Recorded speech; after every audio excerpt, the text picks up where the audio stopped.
Live on Facebook, and then I'll also be recording on my computer, and in the background we'll be playing footage from the Russian Revolution. We will also be reading from the book The Right to be Greedy. This is a rare book. I've never seen it or heard anybody ever really talk about it, but I found it in a bookstore here in Chicago. It's a fascinating book.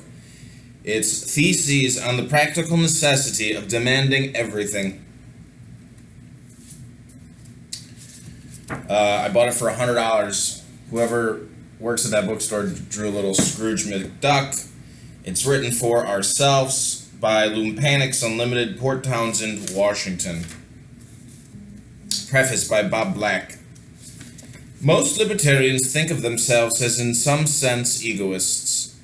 If they believe in rights, they believe these rights belong to them as individuals. If not, they nonetheless look to themselves and others as so many individuals possessed of power to be reckoned with. Either way, they assume that the opposite of egoism is altruism. The altruists, Christian or Maoist, agree. A cozy accommodation, and I submit, a suspicious one. What if this antagonistic interdependence, this reciprocal reliance reflects and conceals an accord? Could egoism be altruism's loyal opposition? Yes, according to the authors of this text. What's more, they insist that an egoism which knows itself and refuses every limit to its own realization is communism. Altruism and narrow egoism or egotism they disparage as competing and complementary moralisms in service to capital and the state. They urge us to indulge a generous and expansive greed which goes beyond self-sacrifice and petty selfishness, to encompass the appropriation of everything, and everyone by each and all of us. Wealth is of the people, wrote Ruskin. The radically and rationally self-conscious egoist appreciating this enriches himself in and through other subjectives. In social life at its consensual and satisfying best. James and Jason, hello, thank you for watching. Jason, you want to come on camera?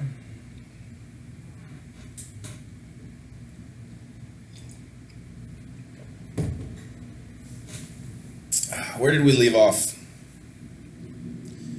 The radically and rationally self-conscious egoist appreciating this enriches himself and through other subjectivities. In social life at its consensual and satisfying best, sex, conversation, creation, taking from and giving to others constitute a single play activity rich with multiplier effects. For the lucid and ludic egoist, anything less than generalized egoism is just not enough. The individualists have only worshipped their whims. The point, however, is to live them. Billy Jolly, yo, come on camera.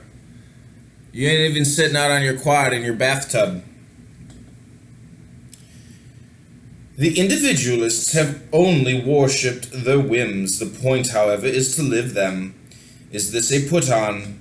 A piece of parlor preciosity?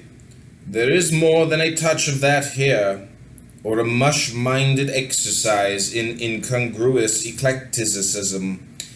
The individualist egoist is bound to be skeptical, but he should not be too quick to deprive himself of the insights and the entertainment of this unique challenge to his certitudes. The contradictions are obvious, but whether they derive from the author's irrationality or from their fidelity to the real quality of lived experience is not so easy to say. If Marxism, Stirnerism is conceivable, every orthodoxy prating of freedom or liberation is called into question, anarchism included. A polemic is practical or it is nothing. The only reason to read this book, as its authors would be the first to agree, is for what you can get out of it. At least for those not conversant with Hegelian Marxism, critical theory, and the latest French fashions in avant-garde discourse. The mode of expression in this work may seem unusual, but it's very much in the tradition of those mainly European oppositional currents such as Dada and Surrealism, which tried to combine political and cultural iconoclasm In the late 1950s, a French-based but international organization called the Situationist International resumed this project at a high level of intransigence and sophistication. The Situationists drew attention to the way the spectacle of modern capitalism, including its Leninist variants, the organization of appearances, interposes itself between isolated and enervated individuals, and a world which they produce by their activity but neither control nor comprehend. Meditation supplants direct experience as the fragmentation of daily life into so many standardized prefab roles produces individuals with a dazzling array of forced choices, but drained of effective autonomy by the loss of initiative to create their own lives. Politically, the Situationists bitterly denounced the established left, but moved toward an ultra-left stance themselves when they embraced council communism. Shout out to our sponsor, MarijuanaBusiness.com. That's www.marijuanabusiness.com. This has been an audio recording for audioteachers.com. That's www.audioteachers.com. Politically, the Situationists bitterly denounced the established left, but moved toward an ultra-left stance themselves when they embraced council communism, calling for the abolition of work, its transformation into productive play-like pastimes, on the one hand, and for workers' councils on the other, is only one of the contradictions which the Cits failed to resolve.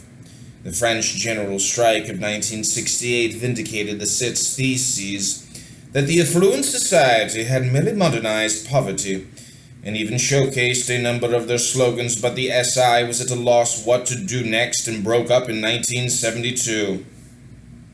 Ever since, situationist ideas and poses have percolated into popular culture, and the Sex Pistols manager Malcolm McLaren was perhaps the first to sell a denatured situationism to the trendies. In the early 1970s, pro-situ groups, as they are known, formed in Britain, in New York City, and especially in the San Francisco Bay Area. One of these groups, Negation, reformed as For Ourselves around 1973, and by the following May Day produced the present text. For Ourselves was particularly beholden to the situationist Raoul Van Eyck, whose celebration of the radical subjectivity of masters without slaves. Hey, Nick! Why don't you come on camera, my good friend? I've known you the longest. And you're probably the shortest. Ha!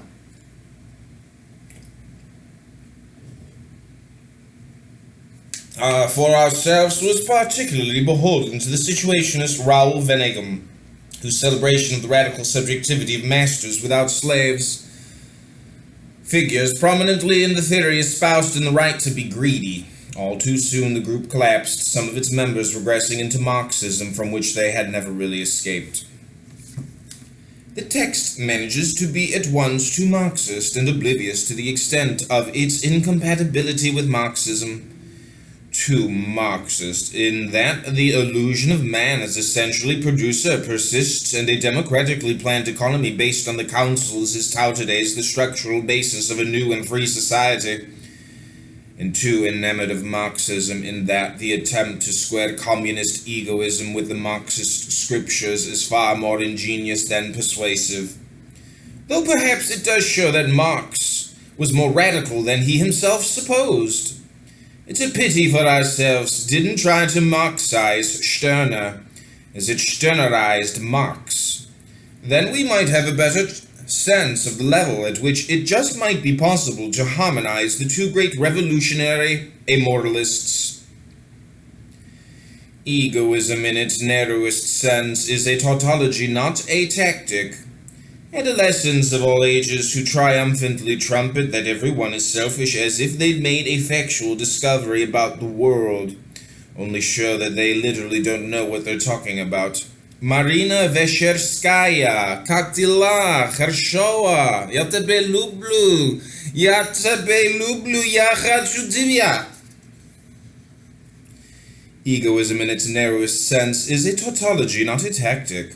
Adolescents of all ages who triumphantly trumpet that everyone is selfish, as if they'd made a factual discovery about the